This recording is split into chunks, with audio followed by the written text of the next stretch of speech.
സ്ഥാപനത്തിനകത്തുനിന്നുള്ള സാമൂഹ്യനീതി വകുപ്പും സർക്കാരും എല്ലാം എന്ന് വെച്ചാൽ കുശുമ്പ് എന്ന് വെച്ചാൽ നമ്മുടെ കമന്റ് ഇടുന്നത് മൊത്തം ഒരു 68 പേരുണ്ട്. ഇത്രയും പേർക്ക് ഇൻസ്പെക്ഷനും ബിസിനസ് സ്ഥാപനങ്ങളില്ല.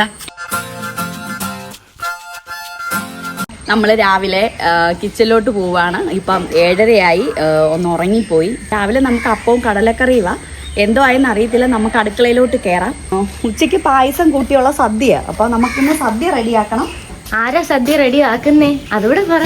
സദ്യ റെഡിയാക്കി നമുക്ക് എല്ലാവർക്കും കൂടെ ചേർന്നങ്ങ് വെക്കാം. നമുക്ക് അപ്പമൊക്കെ അന്നമ്മ രാവിലെ ചുട്ടിട്ടുണ്ട്. കടലക്കറി ആയോ? കടലക്കറി നമുക്ക് റെഡി ആയിട്ടുണ്ട്.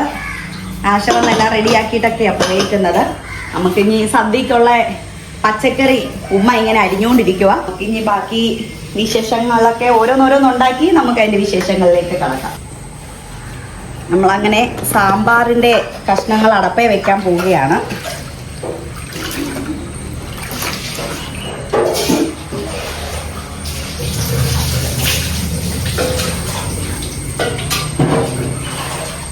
അന്നമ്മ ഇച്ചിരി വെള്ളം ഇതിനകത്തോട്ട് ഒഴിയും. അന്നമ്മ ഇച്ചിരി വെള്ളം ഇതിനകത്തോട്ട് ഒഴിയും.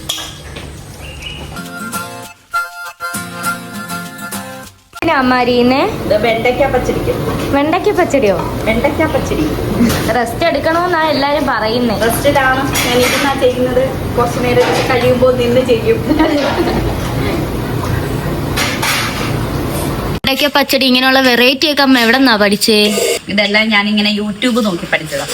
ചുമ്മാ ഉള്ളതായിട്ട് എനിക്ക് നേരത്തെ ഒരു സാധനവും വെക്കാൻ അറിയത്തില്ലായിരുന്നു. എന്തേലും ഒന്ന് വെക്കണമെങ്കിൽ ഞാൻ എൻ്റെ ചേച്ചിയെ വിളിച്ച് ചോദിക്കുമായിരുന്നു. ആകെ അറിയുന്ന മീൻകറിയും മോരുകറിയും പയറും മെഴുക്കുവരട്ടി അത് മാത്രമേ അറിയത്തുള്ളായിരുന്നു. അത്രയും രായശണ്ണൻ അതായിരുന്നു ഇഷ്ടം. അതുകൊണ്ട് അത് മാത്രം ചീനിയും വേവിച്ചു കൊടുക്കും. അത് മാത്രമേ എനിക്ക് അറിയത്തുള്ളായിരുന്നു. പരിപ്പ് കറി വെക്കാൻ പോലും അറിയത്തില്ലായിരുന്നു. രായശണ്ണൻ മരിച്ചതിന് ശേഷം സ്ഥാപനം ഏറ്റെടുക്കേണ്ടി വന്നപ്പോഴാണ് ഓരോരോ ഐറ്റംസ് വെച്ച് പഠിച്ചത്. ഇപ്പം ഒറ്റയ്ക്ക് 250-300 പേർക്കുള്ള ആഹാരം വരെ ഞാൻ ഒറ്റയ്ക്ക് വെക്കും. പിന്നെ എൻ്റെ അമ്മമാർ കൂടെ വേണം. ഇതെല്ലാം അരിഞ്ഞു പറക്കി തരാനും തേങ്ങ തിരുമ്മി തരാനും ഒക്കെ വേണം. അന്നേരം അങ്ങനെയാണെന്നുണ്ടെങ്കിൽ പെട്ടെന്ന് ഏറ്റവും കൂടുതൽ പാടി അരിഞ്ഞു പറക്കലും തേങ്ങ തിരുമ്മലുമാണ് പാട്. അല്ലാതെ ബാക്കിയെല്ലാം എളുപ്പമോ. നമുക്കെല്ലാം ഗ്യാസ് വെച്ച് അതിൻ്റെ സാധനങ്ങളെല്ലാം ഇട്ട് വെന്തെടുത്താൽ പോരായോ. ഒന്നോർത്താൽ കിച്ചണിലെ ജോലി എന്ന് വെച്ചാൽ സുഖകരമാണ്. എനിക്ക് ഭയങ്കര ഇഷ്ടമാണ് കിച്ചണിലെ. ഇന്ന് നമ്മൾ വെക്കുന്നത് പരിപ്പ്, സാമ്പാർ, മോര്, പച്ചടി, കിച്ചടി, അവിയൽ, പിന്നെ അച്ചാറ്, പിന്നെ പായസം, പപ്പടം. അതായത് നമ്മുടെ ഒരു സദ്യ എന്നാ. എല്ലാ ദിവസവും സദ്യയുടെ അന്ന് വെജിറ്റേറിയൻ സദ്യ എന്ന് വെച്ചാൽ പായസം കൂട്ടി പച്ചടി, കിച്ചടി, അവിയൽ, തോരൻ ഇല്ല അതെല്ലാം ഇന്നും. കിച്ചണില് അരിഞ്ഞു പറക്കി തരാനെ കൊണ്ട് നമ്മുടെ സുബൈദുമ്മ രാവിലെ വന്നിരുന്ന അരിയാണ്. പിന്നെ മാരിയമ്മ ഉണ്ട്, അന്നമ്മാമ്മയുണ്ട്, പൊടിച്ചി ചേച്ചിയുണ്ട്, പിന്നെ ആശയുണ്ട്. എല്ലാവരും ഉണ്ട്. എല്ലാവരും കൂടെ ചേർന്നാലല്ലേ ഇത്രയും പേർക്ക് 68 പേരുണ്ട്. ഇത്രയും പേർക്ക് വെക്കണ്ടേ. രാവിലത്തെ ഉച്ചക്കത്തെ, രാവിലെ അപ്പം കടല, പിന്നെ ഉച്ചയ്ക്ക് സദ്യ, വൈകുന്നേരം ചപ്പാത്തി, എല്ലാം ജോലിയാണ്. ഇത്രയൊക്കെ ഇവിടെ ഉണ്ടാക്കത്തില്ലയോ? പക്ഷെ എല്ലാരും പറയുന്നത് ഒന്നും കൊടുക്കത്തില്ല, പട്ടിണിക്കിടുവാന്ന്. നമുക്ക് നിരന്തരം ഒരു കമന്റ് ഇടുന്ന ഒരാളുണ്ട് കേട്ടോ, ഫേക്ക് അക്കൗണ്ടാ. അതിൽ വന്നിട്ട് എപ്പോഴും കമന്റ് ഇടും, അമ്മമാരെ പൈസയില്ല നമ്മൾ കഴിച്ച് ജീവിക്കുന്നത്, അമ്മമാർക്കൊന്നും കൊടുക്കത്തില്ല, അമ്മമാരെ പട്ടിണിക്കിടുക, ഉഡായിപ്പ് ഫാമിലി. നമ്മൾ എത്ര ബ്ലോക്ക് ചെയ്താലും പിന്നെയും വരും. അത് എന്താണെന്ന് അറിയാമോ?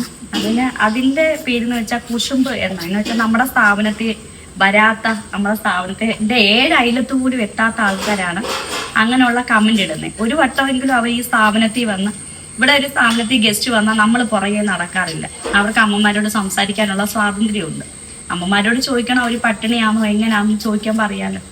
തന്നെയല്ല, പണ്ടത്തെ നിയമങ്ങളും ഒന്നുമല്ല ഇപ്പം സാമൂഹ്യനീതി വകുപ്പും സർക്കാരും എല്ലാം ഭയങ്കരമായിട്ട് സ്ട്രോങ്ങാണ്. അവർ കൂടെ ഇൻസ്പെക്ഷനും കൂടെ അമ്മമാർക്ക് കൗൺസിലിങ്ങും എല്ലാം ഉണ്ട്. ചുമ്മാ വെറുതെ ആൾക്കാർ പറയുന്നതാ. എന്തെങ്കിലുമൊക്കെ പറയണ്ടേ, അതുകൊണ്ട് പറയുന്നത്. അവര് നോക്കിയപ്പോ വേറെ ഒരു രീതിയിലും പറയാൻ പറ്റുന്നില്ല. ഏതൊരു പോസ്റ്റ് ഇട്ട് എന്തൊരു നമ്മളൊരു ഫാമിലി ഫോട്ടോ ഇട്ടാൽ പോലും ആ ഒരു വ്യക്തി വന്ന് കമന്റിന് പേരെന്തുവാ വ്യക്തിയുടെ എന്തോ ദിവ്യാദേവിയോ അങ്ങനെ എന്താണ് ഫേക്ക് അക്കൗണ്ടാ. അല്ലേലും പെണ്ണുങ്ങളായിരിക്കും കൂടുതലും. നമുക്ക് സ്ഥാപനക്കാരുണ്ടല്ലോ, ഈ നമ്മുടെ ജീവമാതയ്ക്കകത്ത് കമന്റ് ഇടുന്നത് മൊത്തം ഒരു സ്ഥാപനത്തിനകത്തുനിന്നുള്ള അക്കൗണ്ടിൽ നിന്ന് ഒരു സ്ഥാപനം നടത്തുന്ന ഒരാളാണ്. നമുക്ക് കൂടുതലും എനിക്കറിയത്തില്ല, നല്ല കൂട്ടായിരുന്നു. എന്താ നമ്മൾ തെറ്റ് ചെയ്തതെന്ന് അറിയത്തില്ല. പോട്ടെ, നമുക്ക് ആരോടും ഒരു ദേഷ്യവും ഇല്ല. അവർക്ക് അവരുടെ കാര്യം, നമുക്ക് നമ്മുടെ കാര്യം. നമ്മൾ ഈ സ്ഥാപനം ഇടണമെന്നും പറഞ്ഞുകൊണ്ട് വന്നതല്ലല്ലോ. അണ്ണൻ തുടങ്ങി വെച്ച സ്ഥാപനം മുന്നോട്ട് കൊണ്ടുപോകണം എന്ന രീതിയിലാണ് ഞാൻ വന്നത്. അതല്ലാതെ ഞാൻ ആദ്യമേ ഇങ്ങനൊരു സ്ഥാപനം അനാഥാലയം ഇടണം, ഇത്രയും ആൾക്കാരെ എനിക്ക് സംരക്ഷിക്കണം എന്ന് എൻ്റെ മനസ്സിൽ തോന്നി ഞാൻ ഇട്ട സ്ഥാപനമല്ല. രാജേഷണം തുടങ്ങി വെച്ച സ്ഥാപനം മുന്നോട്ട് കൊണ്ടുപോകുന്നു. മുന്നോട്ട് കൊണ്ടുപോകേണ്ട ഒരു അവസ്ഥ വന്നപ്പോൾ ഏറ്റെടുത്ത് മുന്നോട്ട് കൊണ്ടുപോകുന്നു എന്നേ ഉള്ളൂ. ഈ സ്ഥാപനം എന്ന് പറയുന്നത് നമുക്ക്, അല്ലെങ്കിൽ നമുക്ക് അതിന്റെ ഫണ്ട് കണ്ടെത്താനുള്ള വഴികൾ ഉണ്ടാവണം. നമ്മൾ അങ്ങനെയൊന്നുമല്ല. പിന്നെയെന്ന് വെച്ചാൽ നമ്മൾ താമസിക്കുന്ന വീട് ആർക്കായാലും കണ്ടാൽ മനസ്സിലാവും. ഭയങ്കര ഫ്ലാറ്റും അതും ഇതും ഒക്കെയാന്നാ പറയുന്നത്. നമുക്ക് ബിസിനസ് സ്ഥാപനങ്ങളില്ല. അല്ലെങ്കിൽ പിന്നെ ഈ സ്ഥാപനം നടത്തുന്നവർക്കൊക്കെ ഓരോ സ്ഥാപനങ്ങൾ സ്വയം തൊഴിൽ ഉണ്ട്. അവരുടെ രീതി നോക്കുകയെന്നുണ്ടെങ്കിൽ ഈ സ്ഥാപനം അനാഥാലയം ഇടുന്നതിന് മുന്നേ അവർ പണക്കാരാ, അല്ലെങ്കിൽ അനാഥാലയം ഇടുന്നതിന് മുന്നേ അവർക്ക് സ്വന്തമായിട്ട് ബിസിനസ് സ്ഥാപനങ്ങൾ ഉണ്ടായിരുന്നുണ്ടെങ്കിൽ അവര് സ്വന്തം കാലിൽ നിന്നുണ്ടാക്കിയതായിന്ന് വരും. ഇത് സ്ഥാപനം ഇട്ടതിന് ശേഷം അവര് ബിസിനസ് സ്ഥാപനങ്ങൾ തുടങ്ങുന്നു, അവര് സ്വന്തമായിട്ട് വീട് വെക്കുന്നു. അപ്പൊ അവർക്ക് എവിടുന്ന വരുമാനം? അതിലൊന്നും ആർക്കും നമുക്ക് ഫേക്ക് അക്കൗണ്ട് ഉണ്ടാക്കേണ്ട കാര്യമില്ല. ഇത് നമ്മളിപ്പം ഫേസ്ബുക്കിലോ അല്ല ആ അക്കൗണ്ട് ബ്ലോക്ക് ചെയ്തെന്ന് വെച്ചോ, കുറച്ച് കഴിയുമ്പോ സെയിം അതേ DP-യിൽ ആ അക്കൗണ്ടിൽ നിന്നാ പിന്നെ മെസ്സേജ് വരുന്നത്. അതാ ആൾക്കാരെ നമുക്ക് അതിനു വേണ്ടിയിട്ട് നമുക്ക് നെഗറ്റീവ് ഇടാൻ വേണ്ടിയിട്ട് തച്ചുംപുറത്ത് ജോലിക്ക് ആളിനെ വെച്ച് അവരുടെ വീഡിയോ ചെയ്യുമ്പോൾ അതിന്റെ കൂട്ടത്തിൽ നമുക്കും കൂടെ പണി തരത്തക്ക രീതിയിൽ ഞാനും അതേപോലെ ഓരോ ഞാൻ നോക്കും. ഫേക്ക് അക്കൗണ്ടിൽ നിന്ന് ഒരു നെഗറ്റീവ് വന്നെന്നുണ്ടെങ്കിൽ എനിക്കറിയാം ഇത് നമ്മുടെ ശത്രുക്കളാണ്. തകർക്കാനെ കൊണ്ട് ആൾക്കാരുടെ മുന്നിൽ നമ്മളെ നാണം കെടുത്താൻ. സ്ഥാപനത്തിന് സത്യത്തിൽ വേറൊരു സ്ഥാപനമോ ശത്രു? അതെ, എല്ലാ ബിസിനസ് സ്ഥാപനങ്ങൾക്കും അങ്ങനെ ഉണ്ട്. ബിസിനസ് സ്ഥാപനങ്ങൾക്ക് എങ്ങനെ? എന്നാലോ വായി തോന്നുന്നൊക്കെയാ വിളിച്ചു പറയുന്നത്. എല്ലാ സ്ഥാപനങ്ങൾക്കും എല്ലാം അങ്ങനെ ഒരാൾക്കൊരാൾ ശത്രു. അതിപ്പം ഒരു സ്വർണ്ണക്കടയ്ക്ക് ശത്രു വേറൊരു സ്വർണ്ണക്കട എന്ന് പറഞ്ഞ പോലെ ഉള്ളു. ഒരു അനാഥാലയത്തിന് ശത്രു വേറൊരു അനാഥാലയം. അവര് മുന്നോട്ട് വരരുത്. നമ്മള് ഈ പ്രശസ്തി ആർജിക്കണമെന്നും പറഞ്ഞുകൊണ്ടല്ല ആദ്യമ സന്ധ്യ എന്ന് പറയുന്ന കുഞ്ഞിന്റെ കല്യാണം നടത്തി കൊടുത്തത്. അത് കഴിഞ്ഞിട്ട് നിന്നെ എന്റെ മരുമോളാക്കിയതും പ്രശസ്തി വേണമെന്ന് ഞാൻ അങ്ങനെ ചിന്തിച്ചതേ ഇല്ല. നമ്മൾ നേരത്തെ അറിഞ്ഞോ ഇതിപ്പോ കല്യാണം നടന്നാൽ വൈറലാവും പറഞ്ഞുകൊണ്ടാണോ കല്യാണം നടത്തിയത്? കല്യാണം ഇഷ്ടപ്പെട്ടു, കല്യാണം നടത്തി. പക്ഷെ വൈറലായി. അത് കഴിഞ്ഞിട്ട് ജീവമാത ആൾക്കാർക്ക് സ്നേഹിക്കുന്നു എന്ന് തുടങ്ങിയപ്പോൾ അവർക്ക് ശത്രുക്കൾക്ക് തോന്നിയപ്പം അവർ പണി തന്നു, കൂടെ നിന്ന് പണി തന്നു. പിന്നെയും വേറൊരു കാര്യം കേട്ടോ. എന്നിട്ട് എന്തോ ചെയ്തേന്നറിയാമോ? നമുക്കിപ്പോൾ ഒരു ആപത്ത് വരുമ്പം, ഒരു വിഷമം ഉണ്ടാകുമ്പോൾ നല്ലൊരു ഫ്രണ്ടാ അല്ലെങ്കിൽ നമ്മളോട് നല്ല സ്നേഹമുള്ള ഒരാളാണെങ്കിൽ നേരിട്ട് നമ്മളെ വിളിച്ചിട്ട് ചോദിക്കും, നിങ്ങൾക്ക് എന്തെങ്കിലും സഹായം വേണോ, ഞങ്ങളുടെ ഭാഗത്തുനിന്ന് സ്ഥാപനത്തിൽ നിന്ന് എന്തെങ്കിലും എല്ലാവർക്കും ആഹാരം ഉണ്ടോ എന്നൊക്കെ നമ്മളെ നേരിട്ട് നമ്മളോട് ചോദിക്കും. പക്ഷെ ഇത് വേറെ എന്ന് വെച്ചാൽ നമ്മളോട് വിളിച്ചിട്ടോ നമുക്ക് എന്തെങ്കിലും ബുദ്ധിമുട്ടുണ്ടോ എന്നൊന്നും ചോദിച്ചിട്ടൊന്നുമില്ല. പക്ഷെ വേറെ സർക്കാർ ഉദ്യോഗസ്ഥരെ വിളിച്ചിട്ട് ജീവമാതയിൽ എന്തെങ്കിലും പ്രശ്നമുണ്ടോ, ഞാൻ എന്തെങ്കിലും സഹായം ചെയ്യണോ എന്ന് വെച്ചാൽ സർക്കാർ ഉദ്യോഗസ്ഥരുടെ മുന്നിൽ അവരെ നല്ലതാക്കി. എന്നിട്ട് നമ്മളെ മൈൻഡ് പോലും ഇല്ല, നമുക്കിട്ട് ഇടയ്ക്കൂടെ ഇട്ട് പണിയും തന്നു. അപ്പം അതാരാന്ന് നമുക്ക് അറിയാം. പിന്നെ നമുക്കറിയത്തില്ലയോ? അപ്പൊ നമുക്ക് അങ്ങനെ ആരോടും ഒരു ശത്രുതയില്ല. നമുക്ക് എല്ലാരെയും നമുക്കറിയാം. പക്ഷെ നമുക്ക് ആരോടും നമ്മൾ ഒരു തെറ്റും ചെയ്തിട്ടില്ലല്ലോ. അങ്ങനെ തെറ്റ് ചെയ്യാത്തതുകൊണ്ടാ ദൈവം ഇങ്ങനെ വീണ്ടും വീണ്ടും എനിക്ക് സന്തോഷമല്ലാതെ എനിക്കൊരു ദുഃഖവും ഈശ്വരൻ തരുന്നില്ല. അങ്ങനെ തന്നെ ദൈവം മുന്നോട്ട് പോട്ടെ എന്ന് പ്രാർത്ഥിക്കുന്നു. പിന്നീട് വെച്ചാൽ ഒരുപാട് ആൾക്കാർ എനിക്ക് തോന്നുന്നു, ഞാൻ ആദ്യം വിചാരിച്ചു ഞാനിങ്ങനെ പ്രഗ്നന്റ് ഒക്കെ ആണെന്ന് അറിയുമ്പോൾ ദൈവമേ എല്ലാവരും എന്നെ കളിയാക്കും, എല്ലാവരും എന്നെ വെറുക്കും, സ്പോൺസർമാരെല്ലാം നമ്മളുമായിട്ട് ഒരു അകൽച്ച ഉണ്ടാവും എന്നാണ് ഞാൻ വിചാരിച്ചത്. സത്യത്തിൽ എനിക്ക് തോന്നുന്നു പ്രഗ്നന്റ് ആയെന്ന് അറിഞ്ഞപ്പം ഏറ്റവും കൂടുതൽ എൻ്റെ സ്പോൺസർമാർ എനിക്ക് സപ്പോർട്ടായിട്ട് എനിക്കൊരു അനുഗ്രഹം പോലെ ഒരു എല്ലാവരുടെയും സ്നേഹം കാണുമ്പോൾ എനിക്ക്. പിന്നെയെന്ന് വെച്ചാല് ഞാനിങ്ങനെ ആയെന്നറിഞ്ഞപ്പോൾ എനിക്ക് എൻ്റെ അമ്മയോട് പറഞ്ഞപ്പോൾ അമ്മ ആദ്യം വിശ്വസിച്ചില്ല. അമ്മയ്ക്ക് അതിശയമേ പ്രഗ്നന്റ് ആയോ ഈ വയസ്സില്. അത് കഴിഞ്ഞിട്ട് അമ്മ ഓടി വന്ന്, എൻ്റെ രായഷണ്ണൻ്റെ അമ്മ ഓടി വന്ന്, എൻ്റെ ഏട്ടൻ്റെ അമ്മ ഓടി വന്ന്, എൻ്റെ ചേട്ടത്തി, അങ്ങനെ എല്ലാവർക്കും എന്നോട് ഭയങ്കരമായിട്ട്. ആദ്യം ഞാനിങ്ങനെ ഇതായിരുന്നു പറയുന്നത്. ആദ്യം ഞാൻ പറയുന്നത് എൻ്റെ ഏട്ടനോടാണ് പറയുന്നത്. അത് കഴിഞ്ഞിട്ട് ഞാൻ പിന്നെ പറയുന്ന അച്ഛനെയും വർഷയും അവരിവിടെ ഉണ്ടായിരുന്നു. അപ്പം അവരോടാണ് രണ്ടാമത് ഞാൻ പറയുന്നത്. അപ്പം അവരോട് പറയാൻ എനിക്കൊരു സങ്കടം ഉണ്ടായിരുന്നു, എൻ്റെ മോളോടൊക്കെ പറയാനെ കൊണ്ട്. പക്ഷെ എനിക്കറിയത്തില്ല, എന്നെക്കാട്ടിലും കൂടുതൽ സങ്കടവും സന്തോഷവും എല്ലാം അവർക്കായിരുന്നു. തുള്ളിച്ചാടുമായിരുന്നു എല്ലാവരും ഇവിടെ കിടന്ന്. അപ്പൊ അതൊക്കെ ഒരു എന്താ പറയുന്ന ഒരു വലിയൊരു അനുഗ്രഹം, ഒരു ദൈവത്തിന്റെ ഞാൻ ചെയ്യുന്ന പ്രവൃത്തി ദൈവം കണ്ടിട്ട് എന്നെ അനുഗ്രഹിച്ചതാണെന്ന് എനിക്ക് തോന്നല്.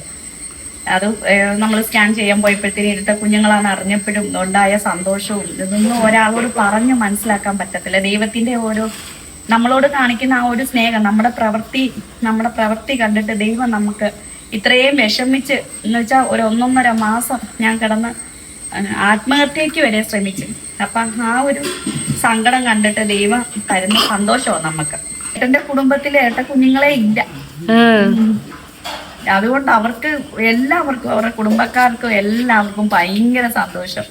എല്ലാവരും വിളിച്ച് സംസാരിച്ച് വരണേന്ന് പറഞ്ഞ് പിന്നെ അധികം യാത്ര ചെയ്യരുതെന്ന് പറഞ്ഞത് കൊണ്ട് മാത്രം അവിടെ റെസ്റ്റ് എടുക്കണമെന്നാണ് ഡോക്ടർ പറഞ്ഞേക്കുന്നത്. നമ്മ റെസ്റ്റ് എടുക്കുന്നില്ല, ഇങ്ങനെ ഓടി അളന്ന് ഓരോ ജോലി ചെയ്യുക. അങ്ങനല്ലല്ലോ, നമുക്ക് അമ്മമാർക്ക് ആഹാരം വെച്ച് കൊടുക്കുക. ഞാൻ വളരെ സൂക്ഷിച്ചും കണ്ടുമൊക്കെയാണ് ഞാൻ ഓരോ ജോലി ചെയ്യുന്നത്.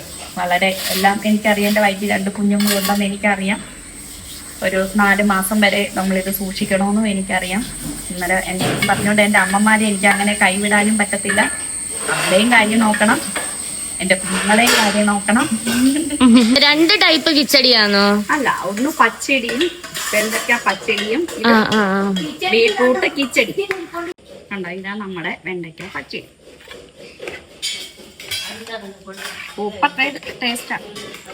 അമ്മ നേരത്തെ എന്തെങ്കിലും സ്പെഷ്യൽ ഡേ വരുമ്പോ ഈ ഓണമൊക്കെ വരുമ്പോ പൈനാപ്പിൾ വെച്ചുണ്ടാക്കത്തില്ലായിരുന്നു? ഫ്രൂട്ട്സ് എല്ലാം ഇട്ട് അത് അടിപൊളിയാ. അതെ, പൈനാപ്പിൾ പച്ചടിയാ അത്. പൈനാപ്പിളും മുന്തിരിങ്ങായും എല്ലാം കൂടി ഇട്ട് ഓണത്തിന് വെക്കാം. സ്പെഷ്യൽ ഫുഡൊക്കെ നടത്തുന്ന ഇവരൊക്കെ ഉണ്ടെങ്കിൽ നമ്മളങ്ങനെ വെച്ചു. അമ്മക്ക് പൈനാപ്പിൾ കൊടുക്കരുത്. കൊടുക്കത്തില്ല. പൈനാപ്പിൾ പച്ചടിന്റെ കാര്യം പറഞ്ഞപ്പോഴത്തേക്ക് പറയാ പൈനാപ്പിൾ അമ്മയ്ക്ക് തരരുതെന്ന്.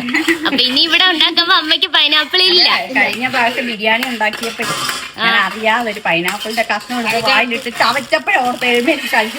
പെട്ടെന്ന് പൊട്ടിക്കളഞ്ഞു. അങ്ങനെ സാമ്പാർ വെക്കുക. നല്ല കൂറാന്നുള്ള സാമ്പാർ.